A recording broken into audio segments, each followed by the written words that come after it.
in inta aan soo taxay laga daayo baabuurta waaweyn iyo ariga oo inta aan soo jeediyay la saaro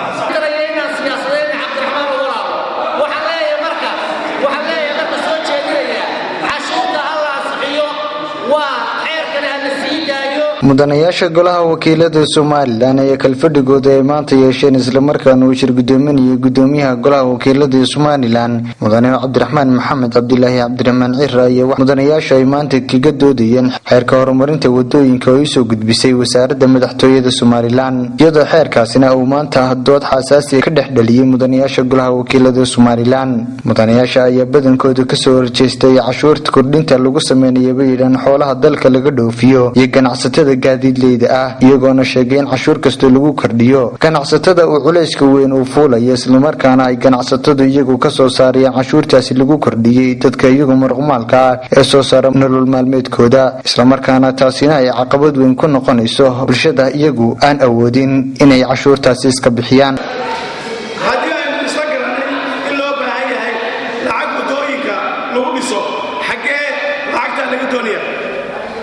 waxaa la saarayaa iyadoo miisaaniyadda lagu soo daray shirkadaha xawaaladaha shirkadaha isgaarsiinta shirkadaha dhismaha dadka waxay ahayd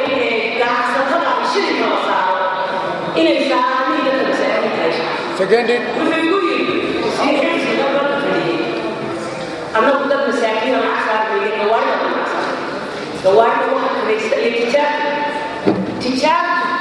shirka la saaro loo saaro shacabka saaraysa iyo shaqaalaha dawladda iskala socda ee laga maarayooda waxa leeyahay shacabku ma qaadi karo laga daayo sidii hore